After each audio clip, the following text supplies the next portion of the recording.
The reason you feel that way is because of the way you talk to yourself.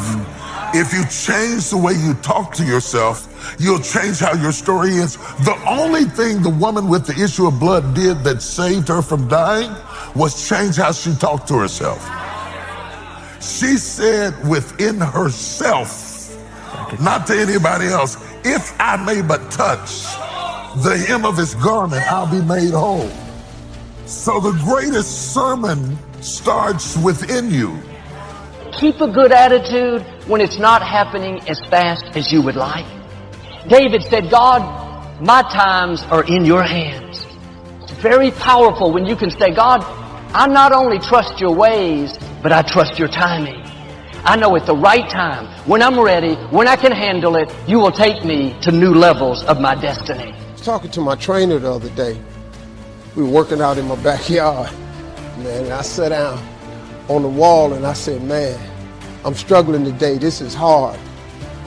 And he said, what do you mean? I said, man, this workout is hard. He said, no, man, this is hard. He said, how you came from a poor kid in the projects to this house you got in this neighborhood, he said, that's hard. And I had to catch myself, because working out ain't near as hard as the struggle to get where you want. Everybody in this room wants two things. Everybody wants to be successful and everybody wants to be happy. I'm going to tell you something about that. That happiness and success is available for every last one of you. But I'm going to tell you what you're going to have to do. You're going to change your mindset. The difference between successful people and non-successful people is right here. It ain't no difference. I ain't got no more than none of y'all got. God gave me the same thing he gave y'all. God loved me the same as he loved all y'all. But you have got to change your mindset. If you think that they're going to mail this money to your house, you're dead wrong about that. If you think they're going to pave the way for you and make it easy, you're dead wrong about that. If you want to be successful, you got to change your mind, and you're going to have some faith. Listen to me. Rich people think differently. So what I'm going to put in your head today is a rich people concept. The only difference between successful people and not is just how they think. Rich people think different. You don't need another program to be successful. You need to change the way you think. The problem with becoming a millionaire is that when you decide that you want to be a millionaire, you immediately start thinking, how can I become a millionaire? Well, that thought don't just pop into your head, so you get frustrated and you don't become a millionaire. And you start creating stuff like, well, I guess this wasn't the Lord's will. You can't think of how to make $1 million. Stop. But suppose I told you how you can become a millionaire with what you have. I am here to tell you that you can come from nothing and become something. Because here's the deal. All of you have everything it takes to become rich. You just don't believe it. I have the way for you to be rich. This is it. First of all of you have a gift. God gave it to you when he created you. The two most important days of your life is the day you're born and the day you discover why. All you have to do is uncover this gift that God gave you at birth. God never created a single soul without giving them a gift. That's the God that created you. He's a very smart God. God put what you needed inside of you at birth. All of you have a gift. But you have got to do your gift. The thing God gave you at birth to do. It is the thing that you do the absolute best with the least amount of effort. That's your gift. Anything else you doing, you wasting your time. Do most of you know what your gift is? Okay, let me tell you what you do. Go home today. Sit down and have one conversation with yourself. What is the thing that I do the absolute best with the least amount of effort? Write it down. I don't care if it's babysitting. I don't care if it's painting. Whatever it is, it's what you do. Sing it. Whatever you do the best, write it down. That's it. You ain't got to go asking a bunch of people. Now, let me ask you this question.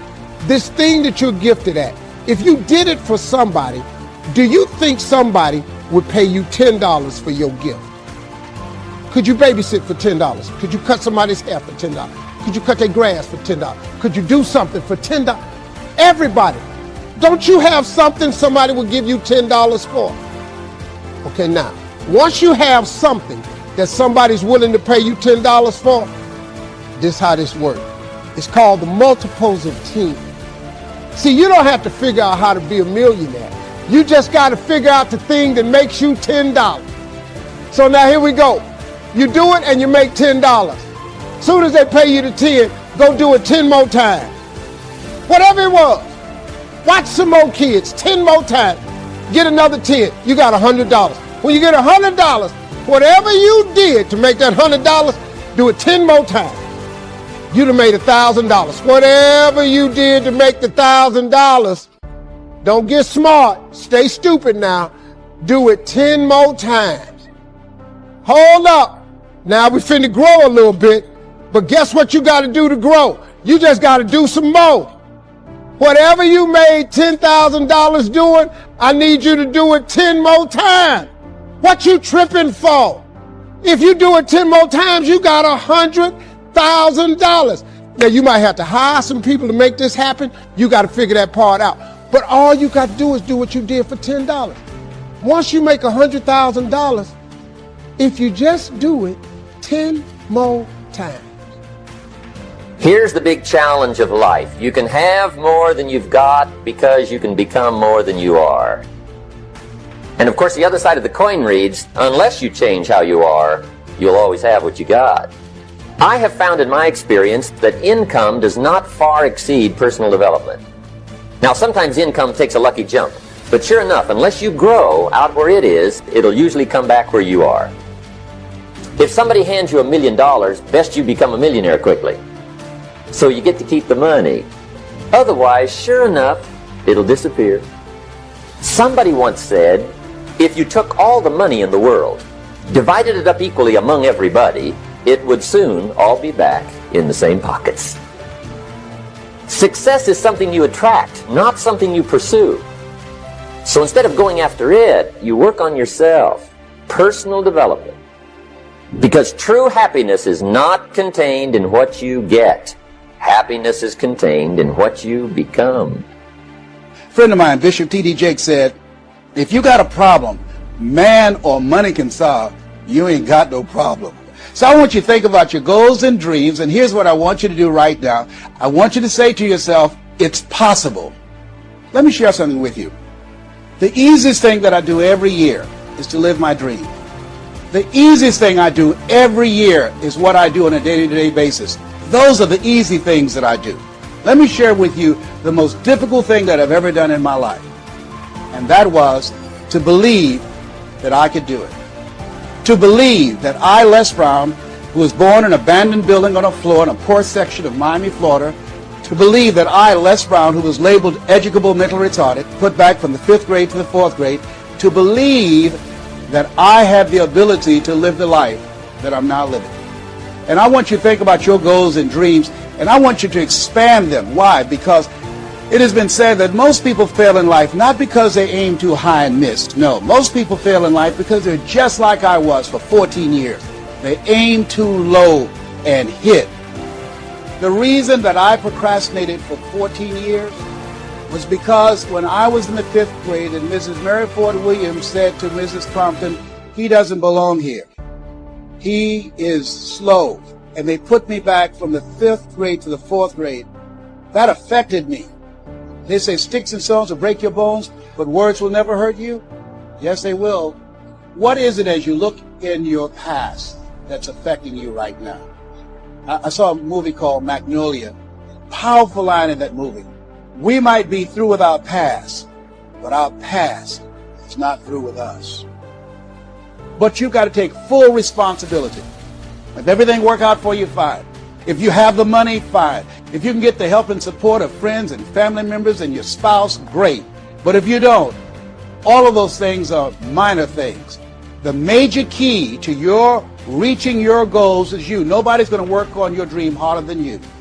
You've got to take responsibility to make it happen. If it happens when you come out the gate, fine. But if you fail, so what? Come back again and again and again and again. If it's something that you love, if it's your passion, until you do it.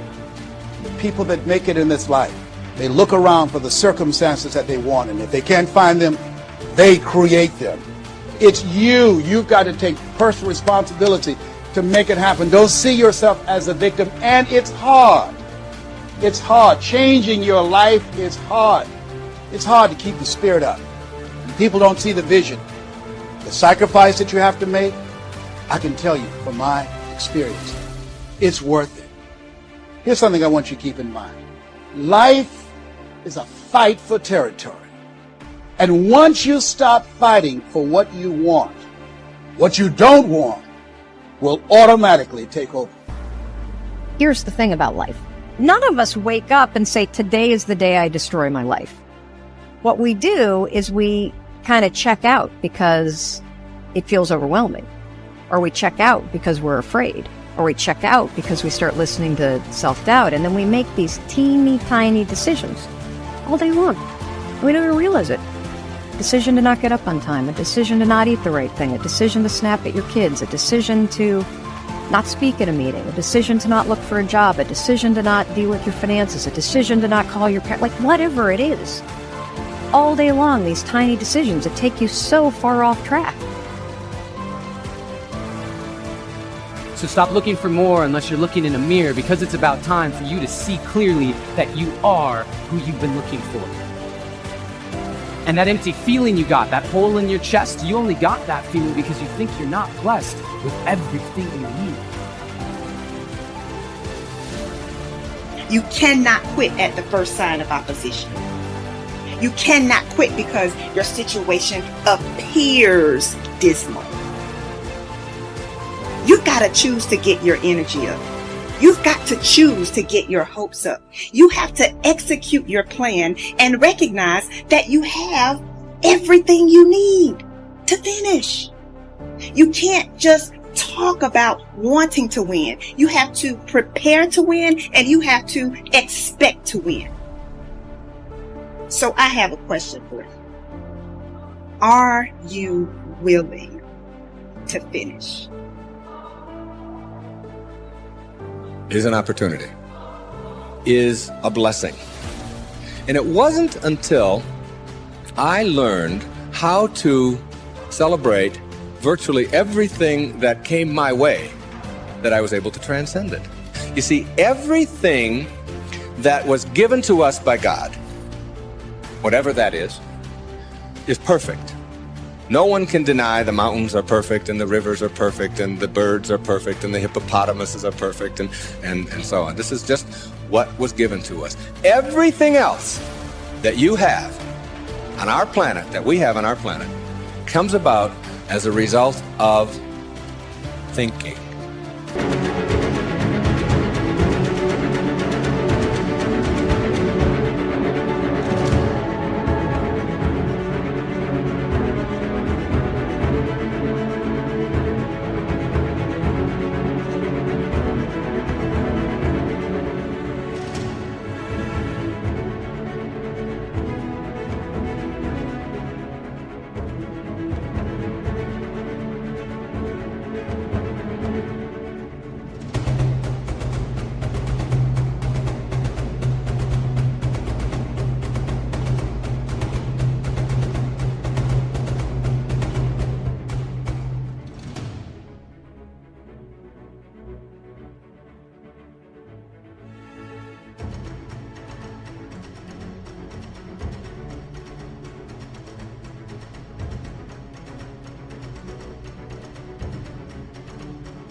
Thinking.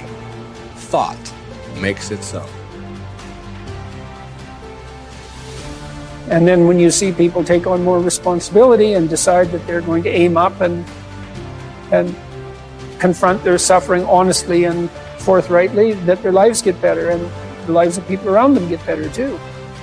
And so that's very strange as well, because it also means that the pathway to less suffering is through suffering.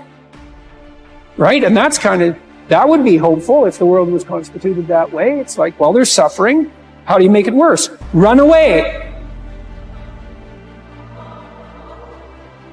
How do you make it better? Confront it. Yeah, but it's suffering. It's like, yeah, but it's there. There it is. It's right there. It's a precondition for existence or something like that. And it's like you have something important to do as well. And you confront it, and that's the pathway to transcending it. Although you cannot change conditions or circumstance, you don't have to let them control you. We can't control what's going on outside, but we can control what's going on inside. You know? And unfortunately, I don't think many of us have been raised to really understand that. And it's a lack of understanding that's causing all our problems. We are the only creature on the planet that's totally disoriented in our environment. All the little squirrels, the birds, all the animals are completely at home in their environment. They blend in. You and I are totally disoriented in our environment. We've been given the mental faculties to create our own environment. However, we go right through school and we've never learned that. We have higher faculties, and the average person has no knowledge of how to operate, how to develop. We have perception, the will, reason, imagination, memory, and intuition. Now, those mental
faculties, they're not just words, they're actually mental faculties that we can use to take control over our world and to create the environment that we want. But unfortunately, we grow up, we don't know that. We've been raised to live through by what we see, hear, smell, taste, and touch, our physical senses. And we've been raised to be controlled by what's going on outside. As little kids, will you listen to what I'm telling you? Will you look at this? You know, and so it's all outside. We get our report card, and that tells us what kind of student we are. But it really tells us where our mind was at for a few minutes 3 weeks ago. Got nothing to do with who we are. So I think we're raised in ignorance, actually. There's a very small percentage of the population that have a reasonably clear understanding of who they are and what they're capable of doing, but the ones that do are in the minority. You're going to have to put some effort into your life, and you need to be motivated to do that. And so what are the potential sources of motivation? Well, you could think about them in the big five manner. You know, if you're extroverted, you want friends. If you're agreeable, you want an intimate relationship. If you're disagreeable, you want to win competitions. If you're open, you want to engage in creative activity. If you're high neuroticism, you want security. Okay, so those are all sources of potential motivation that you could draw on, that you could tailor to your own, your own personality. But then there are dimensions that you want to consider your life across. And so we ask people about, well, if you could have your life the way you wanted it in 3 to 5 years, if you were taking care of yourself properly, what would you want from your friendships? What would you want from your intimate relationship? How would you like to structure your family? What do you want for your career? Well, how are you going to use your time outside of your job? And how are you going to regulate your mental and physical health, and maybe also your drug and alcohol use? Because that's a good place to auger down, because alcoholism, for example, wipes out, 5 to 10% of people. So you want to keep that under control. And then so maybe you develop a vision of what you would like your life to be, and that associates the So the goal, well, once the goal is established, and then you break down the goal into microprocesses that you can implement, the microprocesses become rewarding in proportion in relation to their causal association with the goal. And that tangles in your incentive reward system. You know, we talked about the dopaminergic incentive reward system, and that's the thing that keeps you moving forward. And the way it works is that it works better if it produces positive emotion when it can see you moving towards a valued goal. Okay, well, what's the implication of that? Better have a valued goal, because otherwise you can't get any positive motivation working out. And so the more valuable the goal, in principle, the more the microprocesses associated with that goal start to take on a positive charge. And so what that means is, well, you get up in the morning and you're excited about the day. You're ready to go. And so as far as I can tell, what you do is you specify your long-term ideal. Maybe you also specify a place you want to stay the hell away from so that you're terrified to fail as well as excited about succeeding, because that's also useful. You specify your goal. You do that in some sense as a unique individual. You want to specify goals that make you say, oh, if that could happen as a consequence of my efforts, it would clearly be worthwhile. Because the question always is, why do something? Because doing nothing is easy. You just sit there and you don't do anything. That's real easy. The question is, why would you ever do anything? And the answer to that has to be because you've determined by some means that it's worthwhile. And then the next question might be, well, where should you look for worthwhile things? And one would be, well, you could consult your own temperament. And the other would be, well, you kind of look at what it is that people accrue that's valuable across the lifespan. So you do a structural analysis of the subcomponents of human existence, and I already did that. You need a family, you need friends. Like, you don't need to have all these things, but you better have most of them. Family, friends, career, educational goals, plans for, time outside of work, attention to your mental and physical health, etc. That's what life is about. And if you don't have any of those things, well, then all you've got left is misery and suffering. So that's a bad deal for you.